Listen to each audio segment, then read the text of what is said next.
Welcome to the Industrial Talk Podcast with Scott McKenzie. Scott is a passionate industry professional dedicated to transferring cutting-edge, industry-focused innovations and trends while highlighting the men and women who keep the world moving. So put on your hard hat, grab your work boots, and let's go. All right, once again, thank you very much for joining Industrial Talk, a platform that is dedicated to industry professionals all around the world because you're bold, brave, you dare greatly, you collaborate, you solve problems. You're making my life and you're making the world a better place. That's why we celebrate you on Industrial Talk. Yeah, we think you're pretty keen. All right, we're in Austin, Texas, onsite. OMG is the organization. This is their fourth quarter, a Q4 meeting. And this organization brings together some of the most incredible minds, professionals that industry has from around the world. And you know what they're doing? Yep, they're solving problems. They are creating standards that make our world a better place too as well. They file right in line with Industrial Talk. In the hot seat, we have a gentleman by the name of John Turner. Gafcon Digital. Did I get that right? You got that right. He is in the hot seat, digital twin. Also, he's part of a sub-group, which it was a big old long acronym, and I ran out of gas to write it down, so you're in a subgroup. All right, let's get cracking. John, are you having a good meeting? A very good meeting. There's some incredible minds, incredible ideas here. Are you kidding me? There are. Yeah, it's a constant challenge to outthink the problems we have. I know for me personally, my ear starts to bleed. I'm getting a nosebleed too. And I just want to curl up because I don't know how you guys do it. You have to be so disciplined in just saying, okay, I want to see what's going over here, doing and all the great stuff over here, but I have to stay in here because then I'm getting distracted on what my focus needs to be because that's cool too. You know what I mean? Yeah, but the whole aspect though of a digital twin is the correlation of all the data. Yeah. Too much, my background is from the built environment, and too much that industry is siloed into a planning, a design, a construct, an operate phase. Yeah. And so we have to think across that in terms of what we call the digital building life cycle. Yeah, see, this whole digital twin, and let's say building, right? I always use this as an example, right? To digitize this is not it's not a simple lift. If you want to digitize it, and then you want to say, I'll just digitize this portion. But then when how far do you go? There's just so many questions that need to be asked for even this property right here. Absolutely, and that's why we focus very much on the use case. What problem are we trying to solve? Yes. Yeah, you have to. I mean. Because I know I would ask that question. It's like, yeah, I get it. That would be cool to have this whole property digitally represented with all my HVAC and lights and things all right there. But there is a necessity to be able to communicate that value, and I've got to understand it. Me, just Scott Sixpack. A very simple example is we've got a water leak. How do we isolate that? And how do we isolate that with causing the least inconvenience to the guests in the hotel? Can you wrap that around like an AI type of thing? Got a water leak, boom, boom, boom, do it this way. Here's my recommendation based off of all the information. I don't know, I'm tangenting right there. Yeah, we're still probably a long way from a pure AI solution, but the problem is at the moment we're still mired in a paper solution. Yeah. So there's a water leak, where's my drawing? Oh, well, that drawing wasn't updated. Somebody's redlined it 5 weeks ago and I still don't know where the valve is. So we are very clearly having to get into the digitization of what is in the building, not just in terms of the visual representation of it, but to try and take the individual components in the building and make sense of them as a system.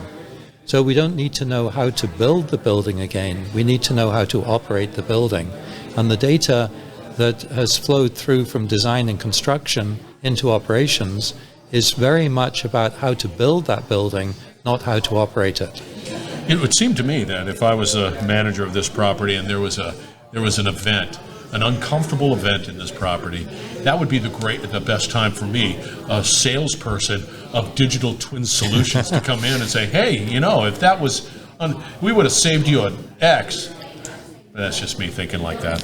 Well, probably not right. Going back into my career, I used to be involved in document management systems. And they said one of the prime reasons for buying a document management system is because you had a legal problem and you had to find the documents you needed and you couldn't. There you go. So you're There's right. the pain. A crisis, that's the problem we have to solve. Yeah, no, and it's timely, that's for sure.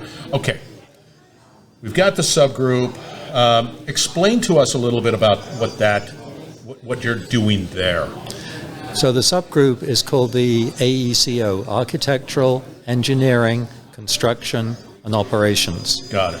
Now that is basically the workflow, the life cycle of a building. You could actually add planning, and you can add some other aspects of operations because maintenance, whatever. Well, a building is going to be in place for 50 or 100 years, and so that building is probably going to have to be changed, revamped, retrofit to future uses.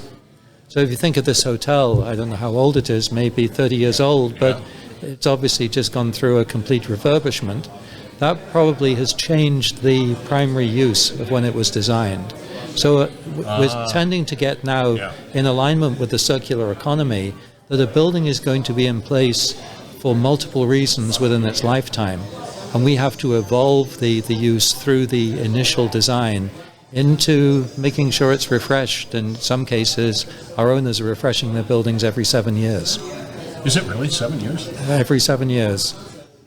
That's pretty cool. I didn't know that. Yeah. That's a little tidbit of stat right there. I want to talk a little bit Gafcon Digital. What's behind the name Gafcon? Gafcon is a family name from the original founder of our core business. We spun out of the core business, which is focused on project management and construction management. And initially, we evolved the technology to help to deliver these very complex, sometimes multi-billion-dollar programs over multiple years. So having developed the technology, we then started to integrate the technology. So we practiced what we preached in the fact that we wanted to try and eliminate the silos within our process. So Gafcon Digital is a relatively new company. We spun out only in April of this year. Oh. And we focus on being a digital twin systems integrator. Okay. There's another... But you were chirping on the digital thread. Yes. You got to explain that to me because that's a new term, and I gravitated toward that like a shark on a bloody carcass because I want to know that word too. Well, the key aspect within the building environment rather than the manufacturing environment is that we might need multiple digital twins within the life cycle. So we could have a planning digital twin, which might be in one technology, a design digital twin in another technology, construction digital twin, commissioning digital twins, operational digital twins.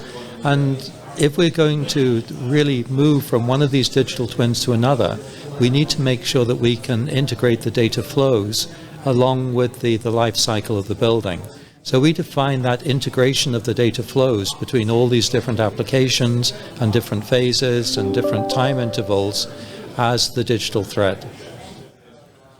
So, what you're doing is you're saying, okay, I've got these digital twin systems, whatever, here's one here, and so on. And they're all very, very important, but they're on different platforms or whatever it might be, right? But they have to be able to communicate or transfer the data and make sure that, because let's say this planning one is connected to this operations, engineering one, whatever it is, and be able to have the data move. Yeah. Let me give you an analogy. Yeah, please do. Smartphone. It is smart. So you think 10 years ago that we wouldn't be carrying around a smartphone. We'd have a stills camera, a video camera. We'd have paper maps. That's true. We would have a compass, and we'd probably have a Swiss Army knife. Yeah. So now everything is built into a single platform, and that data is integrated so that we can share the data from the camera to the map to the temperature to the compass. Yeah. So what we're really doing with the digital thread is to provide that integration platform so that we can then build out very simple applications at a very much lower cost for our owners. So I have all these digital twins, got it. And your solution provides that ability for these systems to talk or send data. Do I have a different view? Or do I just know that exists? No, basically we have to provide the data in the form that it's most easily consumed by the person that needs to consume it. So if we're focused very much in the design side, we're working within the BIM environment. If we're working in the planning, we're probably working in the GIS environment. If we're working in operations, we're working in a computerized maintenance management system. Yes. If we're working in the electric environment, we're looking at the EPMS side of things. Asset management system. So we're trying to make sure that all of these systems can communicate. So essentially what we advocate is a three-step process. Very simply, we call it 3 C's. The first C is all about communicating, because if we bring people together from different disciplines, they all speak different languages and their data means different things. So we need to make sure we're all communicating within the same language. Once we speak the same language, then we can start to collaborate. And once we collaborate, we start to make sure our data sources and the data which is coming from the operational parts of the building are in a form where we can correlate it. And because we're correlating across these multiple different silos, we are integrating the data and we're getting realizations we couldn't get if we were just looking at the single perspective. Okay. I like it. I understand it, ish. And do you find, from my perspective, with anything that involves digital twin, right? There's various. I mean, you might have the planning digital twin more advanced than, let's say, the other digital twins, right? And the way the market, I see the market, and I know that they're starting to. Who knows if this property is digitally twinned? I would say probably not. So we're still at a really infancy stage, aren't we? Very much so. And when we think that about 95% of our property is already built, we have two problems to solve. One is, what do we do with new buildings to make sure that we have this data flow, which is going to be useful in the digital environment, the operational environment, to build the digital twin? That really involves a BIM-centric approach. The second aspect is, what do we do with the buildings like this hotel that are already in existence? That really demands a reality capture approach. And the reality capture then starts to bring in things like artificial intelligence and image recognition, so that rather than having to manually walk all the systems and collect all the data, we can start to use the power of technology to do that. But the interesting thing is that we can bring these two together. So quite often within a BIM-based approach, they're using the technology of building information modeling to describe the as-built condition of the new building. Yep. But then if we start to bring the two processes together with reality capture, we can use reality capture, which is photorealistic, almost like a slipcover over the top of BIM. So although we started off by looking at these two approaches separately in the silos, we're now bringing them together to take benefit of the usefulness of the best parts of the technology. Being a part of OMG, that whatever, I have to say OMG. I know you're Digital Twin Consortium, all of that stuff, and that's all important, and it's great. It's where you're at. It's the simple fact that you're here, you're having this conversation with all of these other individuals to be able to identify this need. Yeah. That to me is really fascinating, because and I don't even know how to put words together on it, because sometimes you don't even know. You just know that there might be that problem, but then you and the other members of the team, you pursue sort of that solution and you have that conversation. I am so fascinated by just that process. That, hey, let's gather around a coffee table, drink some beer, and talk about, and really mean about solving a problem, and then being able to do that. Taking these sort of multiple digital twins in a way and being able to make sure that they all communicate. Somebody was saying, hey, we could do this over here, make a digital twin over here, and then somebody says, yeah, we could do it over here. But then somebody said, well, how are they going to communicate? This information here is important for this too. How do we do that? And then be able to develop a method, a standard to do that. That just blows me away. Yeah, I think one of the key problems we have to solve is that in order to get all the different disciplines that are required for a digital twin, we're bringing architects and general contractors and suppliers and owners and data scientists all together, and normally they would never ever speak. See, that's it. That's really pure collaboration. Yep. And tremendous value, because they're going to come from a really unique perspective, what is important to them, how we do our work, whatever it might be. I never thought of that too, but you're absolutely right. It's not just a bunch of smart people in a corner. It's smart people that are all around. Yeah, who would not normally talk, and also the European or the Australian perspectives on how to solve the problem, because they're more federal government oriented than we are in the US. We're bringing together these different approaches and these different perspectives on solving the problem, but trying to take the best of all of these approaches. I think this is absolutely spectacular. I really enjoyed. John, thank you very much. How does somebody get a hold of you?